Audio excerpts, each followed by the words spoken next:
Hello student, आज हम अपने फर्स्ट चैप्टर के फर्स्ट टॉपिक की स्टार्टिंग करेंगे, एटॉमिक स्ट्रक्चर। ठीक है, आपके फर्स्ट चैप्टर में 3 मेजर टॉपिक हैं।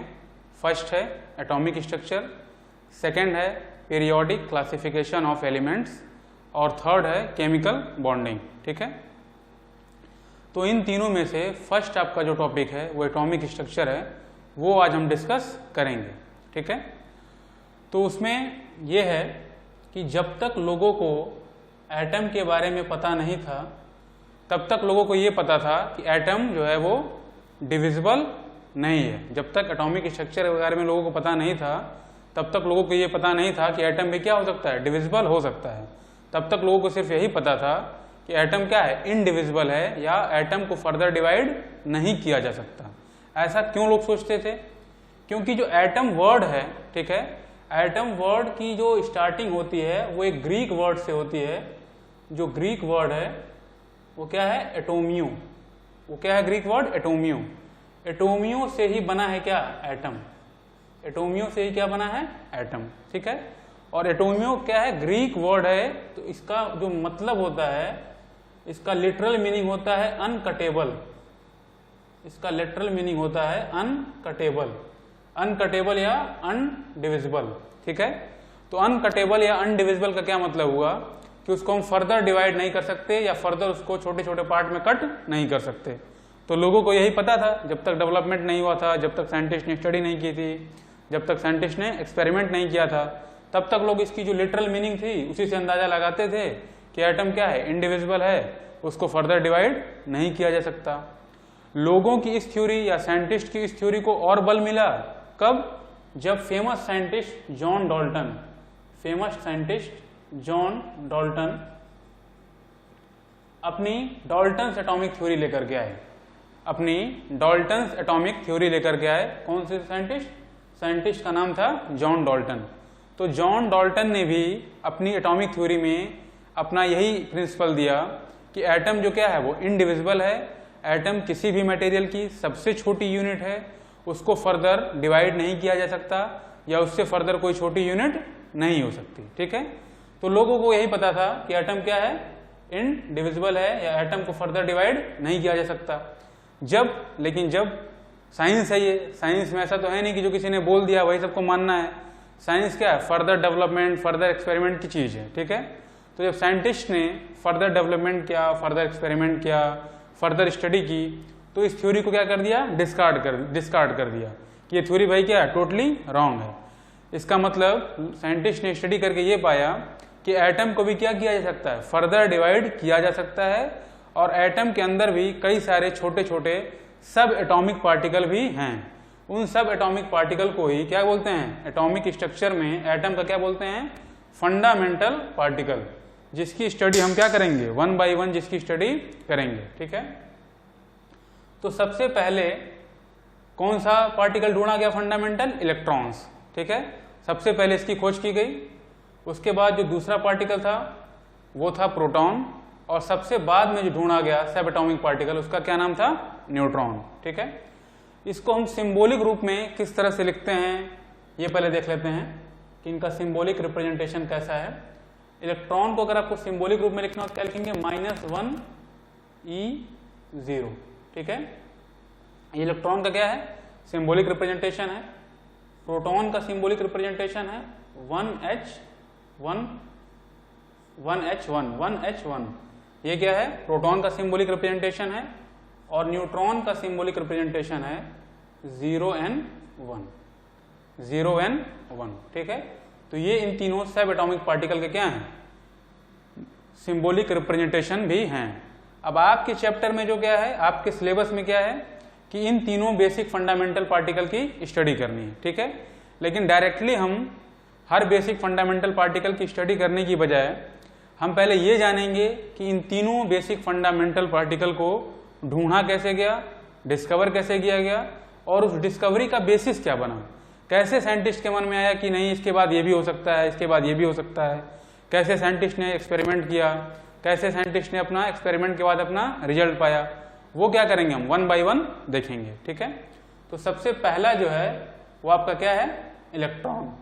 सबसे पहला क्या है, इलेक्ट्रॉन है बेसिक फंडामेंटल पार्टिकल, और इलेक्ट्रॉन की जो है डिस्कवरी का बेसिस बना जे थॉमसन साहब का cathode ray discharge tube experiment, cathode ray discharge tube experiment. लेकिन थॉमसन साहब ने जे थॉमसन साहब ने डायरेक्ट ये एक्सपेरिमेंट नहीं किया। उसके पीछे की कहानी क्या है वो हम जान लेते हैं कि जूलियस प्लकर नाम के एक जर्मन साइंटिस्ट थे, ठीक है, वो गैसों की कंडक्टिविटी के बारे में स्टडी कर रहे थे। मतलब वो ये स्टडी कर रहे थे कि नॉर्मल कंडीशन में गैस जो है वो इलेक्ट्रिकल कंडक्टिविटी शो करती है या नहीं करती है, ठीक है। तो उन्होंने अपनी फाइंडिंग में क्या पाया कि नॉर्मल कंडीशन में गैस इलेक्ट्रिकल कंडक्टिविटी शो नहीं करती हैं, ठीक है। बट अगर गैस को आयोनाइज कर दिया जाए, अगर गैसेस को आयोनाइज कर दिया जाए तो उस आयोनाइज होने की कंडीशन में गैस भी क्या करती हैं, इलेक्ट्रिकल कंडक्टिविटी शो करती हैं। बट उस गैसों को आयोनाइज करने की क्या कंडीशन थी, तो उन्होंने दो बेसिक कंडीशन दी। फर्स्ट कंडीशन थी उनकी very low pressure, very low pressure, very low pressure around कितना, around 10 to the power -4 atm, around 10 to the power -4 atm, बहुत लो प्रेशर होना चाहिए। और दूसरी कंडीशन क्या थी गैस को आयोनाइज करने की, वेरी हाई वोल्टेज, उल्टा होना चाहिए, प्रेशर बहुत कम और वोल्टेज बहुत हाई, ठीक है। वेरी हाई वोल्टेज और वोल्टेज क्या होगा, around 10 to the power 4 volt.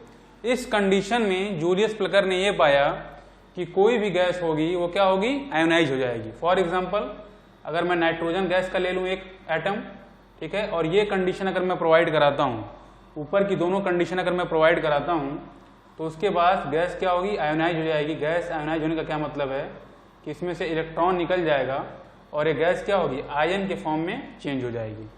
Ion के फॉर्म में चेंज होने का मतलब क्या है भाई, इस पर क्या आ जाए, चार्ज आ जाए। अभी तक ये एटम क्या है, न्यूट्रल है, अब क्या है, चार्ज एटम है, ठीक है, इसके ऊपर चार्ज आ गया, तो इसका मतलब गैस क्या हो गई, आयोनाइज हो गई। इसी तरह से हम कोई भी आयोनाइज कर सकते हैं किसी भी गैस को। फॉर एग्जांपल ऑक्सीजन गैस का एटम है, ऑक्सीजन गैस को भी क्या करें, सेम यही कंडीशन पे रखें, तो ये भी क्या होगा, ऑक्सीजन गैस का आयोनाइज एटम बन जाएगा और इसमें से इलेक्ट्रॉन निकल जाएगा। तो जूलियस प्लकर ने ये जो स्टडी किया कि बहुत लो प्रेशर पे और बहुत हाई वोल्टेज पे गैस क्या करती हैं, कंडक्टिविटी शो करती हैं, क्योंकि गैस आयोनाइज हो जाती हैं, ठीक है। तो जूलियस प्लकर की इसी स्टडी का यूज, जूलियस प्लकर की स्टडी इसी स्टडी का यूज जे थॉमसन साहब ने अपने cathode ray discharge tube experiment में किया। Cathode ray discharge tube experiment का टोटल सेटअप क्या है, यही है। Cathode ray discharge tube experiment का टोटल सेटअप क्या है, यही है, ठीक है। उसमें करना क्या है आपको भाई कि एक लेनी है डिस्चार्ज ट्यूब, ठीक है। डिस्चार्ज ट्यूब में क्या लगाना है, वैक्यूम पंप। वैक्यूम पंप का काम क्या है भाई, यहाँ पे प्रेशर रेगुलेट करना, ठीक है, to regulate the pressure, to regulate the pressure, to regulate the pressure, ठीक है। प्रेशर रेगुलेट करना काम है किसका, वैक्यूम पंप का, क्योंकि आपको पहली कंडीशन क्या पता है कि भाई वोल्टेज बहुत कम होना चाहिए, प्रेशर बहुत कम होना चाहिए। तो प्रेशर बहुत कम करने के लिए क्या करना पड़ेगा हमको, वैक्यूम पंप के थ्रू प्रेशर को रेगुलेट करना होगा। प्रेशर को क्या करना होगा, रेगुलेट करना होगा। तो इसी वैक्यूम पंप के थ्रू हम क्या करेंगे, प्रेशर रेगुलेट करके बहुत लो प्रेशर ला देंगे, ठीक है। दूसरी उसकी क्या कंडीशन थी मेन, कि वोल्टेज बहुत हाई होना चाहिए। तो यहाँ पे हमने क्या लगा दिया, हाई वोल्टेज जनरेटर या हाई वोल्टेज बैटरी लगा दिया, ताकि हम जितनी रिक्वायर्ड वोल्टेज थी, high voltage around 10 to the power 4 volt, उतना वोल्टेज क्या कर सकें, प्रोड्यूस कर सकें, ठीक है। उसके अलावा दो मेटल के क्या लेने हैं, इलेक्ट्रोड लेने हैं। दो मेटल के क्या लेने हैं, इलेक्ट्रोड। एक इलेक्ट्रोड ये है और एक इलेक्ट्रोड क्या है, ये वाला है, ठीक है।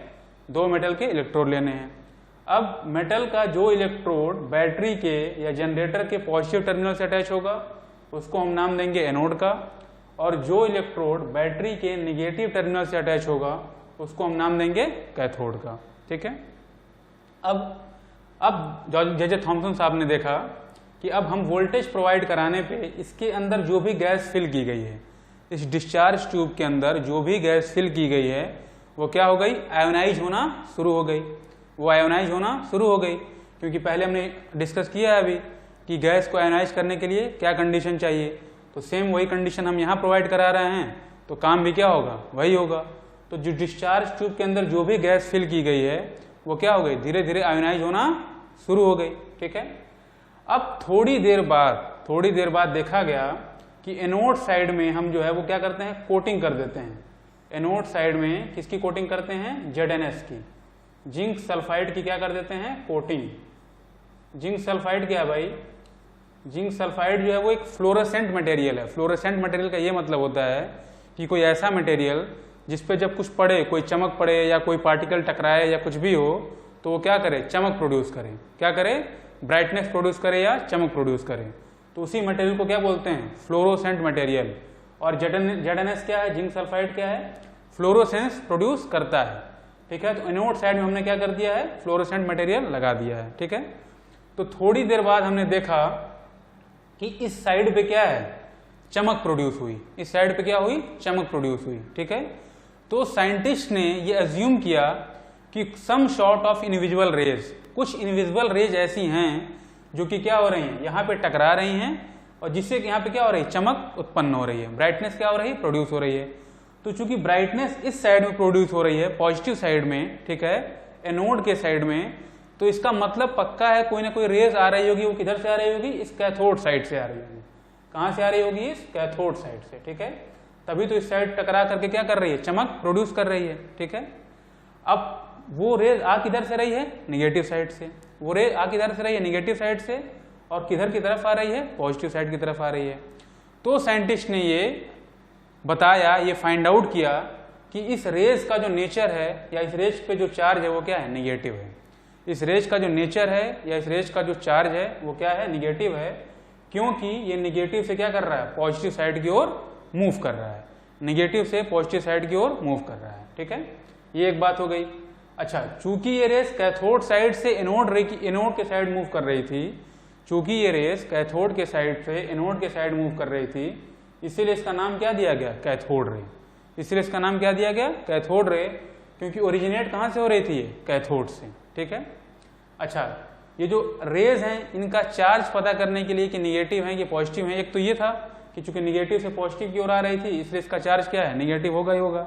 अच्छा, इसको और पक्का करने के लिए या इसको और फर्दर वेरीफाई करने के लिए किया क्या गया कि इलेक्ट्रिकल फील्ड डेवलप की गई, इलेक्ट्रिकल फील्ड डेवलप की गई। ठीक है, निगेटिव पॉजिटिव टर्मिनल, और कैथोड रे को क्या किया गया है, इस इलेक्ट्रिकल फील्ड से पास किया गया, इस इलेक्ट्रिकल फील्ड से पास किया गया कैथोड रे को। तो देखा ये गया कि कैथोड रे का डिफ्लेक्शन जो था वो किधर था, इस फील्ड के पॉजिटिव टर्मिनल की ओर, इस फील्ड के पॉजिटिव टर्मिनल की ओर इस कैथोड रे का क्या था, डिफ्लेक्शन था। ठीक है, तो उससे साइंटिस्ट को क्या हो गया, ये कंफर्म हो गया कि इस कैथोड रे का जो चार्ज है या नेचर है वो क्या है, वो निगेटिव ही है, वो क्या है, निगेटिव है। इसी कैथोड रे को नाम दिया गया किसका, इलेक्ट्रॉन का। इसी कैथोड रे को नाम किसका दिया गया, इलेक्ट्रॉन का। ठीक है, तो इस तरह से इस बेसिक फंडामेंटल पार्टिकल या फर्स्ट फंडामेंटल पार्टिकल इलेक्ट्रॉन की क्या हुई, खोज हुई इस cathode ray discharge tube experiment के थ्रू। ठीक है, अच्छा, इसके अंदर कोई भी गैस फिल की गई, इसके अंदर कोई भी गैस फिल की गई, मेटल का इलेक्ट्रोड कोई भी लिया गया। ठीक है, फिर भी कैथोड रे जो जा रही थी या जो पास हो रही थी कैथोड रे, उसकी प्रॉपर्टी चेंज नहीं हुई, उसकी प्रॉपर्टी चेंज नहीं हुई। इसीलिए माना गया कि जो इलेक्ट्रॉन होते हैं वो किसी भी मटेरियल के, किसी भी एलिमेंट के क्या हैं, फंडामेंटल पार्टिकल हैं।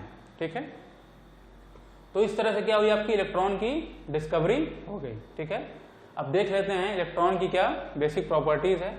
सबसे पहला जो हमने अभी डिस्कस किया कि जे थॉमसन साहब ने इसको ढूंढा था और उन्होंने ही इस एक्सपेरिमेंट को, cathode ray discharge tube experiment को क्या किया था, परफॉर्म किया था। ठीक है, तो फर्स्ट 1897 में जे थॉमसन साहब ने, ठीक है, cathode ray discharge tube experiment के थ्रू इलेक्ट्रॉन की डिस्कवरी की। ठीक है, इलेक्ट्रॉन क्या है? निगेटिवली चार्ज पार्टिकल है। अभी हमने देखा कि कैसे पता किया गया कि ये क्या है? निगेटिवली चार्ज पार्टिकल है। दो तरीकों से ये पता कर लिया गया, कंफर्म कर लिया गया, ठीक है। इसका चार्ज क्या होता है? निगेटिव होता है, बट इसका मास क्या है? नेग्लिजिबल है। इसका मास जो है जब पता किया गया एक्सपेरिमेंट के थ्रू, तो ये पाया गया कि इसका मास क्या है? बहुत कम है। इसका मास क्या है? बहुत कम है, क्योंकि इसकी मास की वैल्यू आप देखिए क्या है, किसके टर्म में है? Around 10 to the power -31, around 10 to the power -31। तो आप समझ सकते हैं कि जो वैल्यू इतनी लो हो, अराउंड 10 to the power -31 के टर्म में हो, वो क्या होगी? लगभग नेग्लिजिबल होगी। लगभग क्या होगी? नेग्लिजिबल होगी, ठीक है। इसीलिए इसके मास को अदर जो फंडामेंटल पार्टिकल थे उसके कंपेयर में क्या बताया गया कि इसका मास क्या है? नेग्लिजिबल है, ठीक है। इसके जो चार्ज की वैल्यू है वो एग्जैक्ट वैल्यू या एब्सोल्यूट वैल्यू क्या है? -1.6 into 10 to the power -19 coulomb. इसके चार्ज की एब्सोल्यूट वैल्यू क्या है? यही है। और अगर हम रिलेटिव वैल्यू लेते हैं ऐसे बताने के लिए, तो मैंने अभी आपको स्टार्टिंग में बताया है कि इलेक्ट्रॉन का जो रिप्रेजेंटेशन है वो क्या है भाई? -1e पे -1e0। इसका क्या मतलब था कि इसका जो रिलेटिव चार्ज होता है वो हम क्या लेते हैं? -1, ठीक है। और इसका मास क्या लेते हैं भाई? 0। इसका मास क्या लेते हैं? 0। क्यों? क्योंकि अभी क्या लिखा है ऊपर कि इसका मास लगभग क्या होता है? नेग्लिजिबल। इसका मास क्या होता है? लगभग नेग्लिजिबल। तो समझ में आ गया होगा कि इसका जो रिप्रेजेंटेशन करते हैं इलेक्ट्रॉन का -1e0, ऐसा क्यों करते हैं, ये समझ में आपके आ गया होगा, ठीक है। अब इलेक्ट्रॉन जो है वो किसी भी एटम में, अभी मैंने स्टार्टिंग में बताया कि उस डिस्चार्ज ट्यूब में कोई भी गैस फिल कर दी गई, कैथोड रे की प्रॉपर्टी क्या रही? सेम रही। इसीलिए साइंटिस्ट ने क्या बोला कि इलेक्ट्रॉन क्या है भाई? किसी भी एटम का, किसी भी एलिमेंट का बेसिक फंडामेंटल पार्टिकल है, ठीक है। तो इसका मतलब क्या हुआ कि इलेक्ट्रॉन जो है वो किसी भी मटेरियल के, किसी भी एलिमेंट के एटम में रहेगा ही रहेगा, ठीक है। इलेक्ट्रॉन जो होता है वो ऑर्बिट में क्या होता है? चक्कर काटता रहता है। और ऑर्बिट क्या होता है? न्यूक्लियस के चारों ओर होता है, ठीक है। इसके बारे में हम अभी आगे एटॉमिक मॉडल जब पढ़ेंगे तो उसके बारे में हम डिटेल स्टडी करेंगे। फिलहाल के लिए देख लेते हैं कि क्या इसके कहने का मतलब है। तो न्यूक्लियस होता है पॉजिटिव, ठीक है, और उसके किनारे चारों ओर सेल बने होते हैं या एनर्जी लेवल बने होते हैं, जिसके अराउंड क्या होते हैं? इलेक्ट्रॉन चक्कर काटते रहते हैं, जिसके अराउंड इलेक्ट्रॉन चक्कर काटते रहते हैं, ठीक है। इसके चारों ओर क्या करते हैं? इलेक्ट्रॉन चक्कर काटते रहते हैं, ठीक है। तो ये चीजें हम डिटेल में अभी क्या करेंगे? स्टडी करेंगे। फिलहाल इस पॉइंट को समझाने का क्या था? यही मतलब था, ठीक है।